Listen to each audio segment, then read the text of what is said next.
Halo, oke. Di sini kita akan bahas tentang sweet case ya. Akhirnya kita sudah keluar dari if.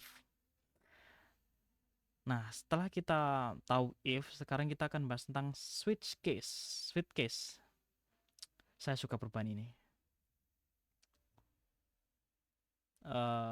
Sweet case. Nah, sweet case itu apa sih sebenarnya? Dia itu struktur kontrol dalam JavaScript yang digunakan untuk memilih satu dari beberapa alternatif berdasarkan nilai suatu ekspresi. Ini adalah alternatif yang lebih efisien untuk beberapa kondisi if else berturut-turutnya. Terutama ketika kita itu membandingkan nilai yang sama dengan beberapa nilai yang berbeda. Jadi ini adalah alternatif. Kalau kalian bosan dengan if, kalian bisa pakai switch case. Seperti itu. Oke, switch. Ini adalah contohnya ya, pemakaian switch. Nah, switch ada ekspresi, kemudian ada case. Nilai pertama break. Break itu kan berhenti. Kalau kode ini akan dijalankan jika ekspresi di atas dari switch itu sama dengan nilai satu. Kalau dia eh, berbeda, maka case kedua akan dijalankan. Case nilai 2. Kemudian break. Kode akan dijalankan jika ekspresi itu sama dengan nilai kedua. Kalau salah, maka case ketiga akan jalan. Case nilai ketiga. Kode akan dijalankan jika ekspresi sama dengan nilai ketiga. Break, berhenti kan. Kalau dia itu nggak sama, maka kita akan jalankan default.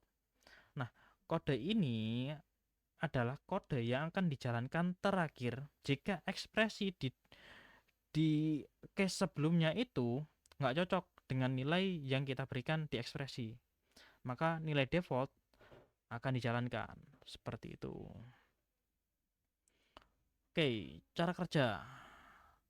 Yang pertama adalah ekspresi. Nilai dari ekspresi. Kok nilai dari ekspresi? Ekspresi.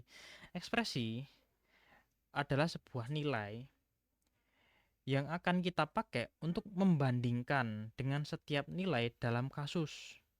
Entah kasus apa ya. Kemudian pencocokan. Jika ekspresi itu cocok dengan salah satu nilai, maka kode di dalam kasus tersebut akan dijalankan. Kalau ya, jadi pencocokannya, kalau nggak cocok, kalau cocok dia akan break, berhenti ya. Break itu digunakan ketika kode itu berhasil dijalankan.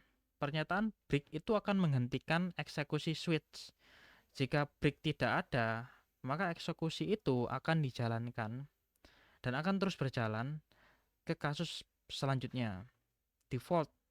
Nah, nilai default ini itu ketika nilai ekspresi itu nggak cocok dengan nilai apapun.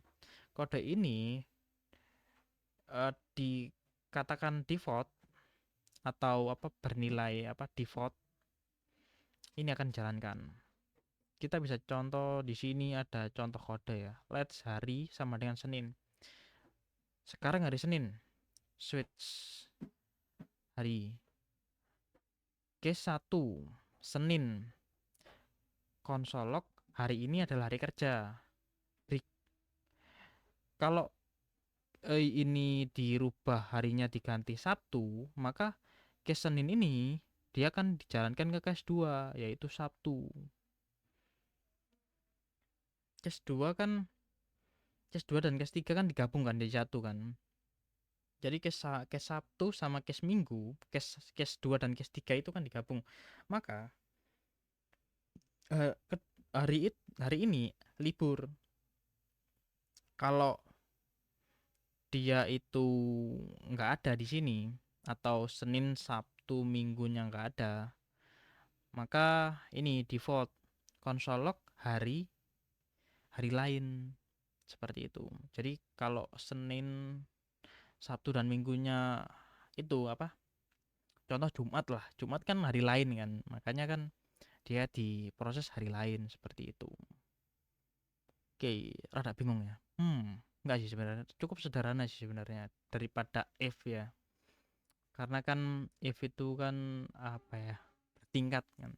Tapi switch dan if itu lebih powerful if, karena sering dipakai. Kalau switch itu jarang, tapi ya ada beberapa memang dipakai. Ya mungkin cukup sampai sini ya untuk pembahasan switch. Terima kasih, kurang lebihnya saya mohon maaf. Terima kasih.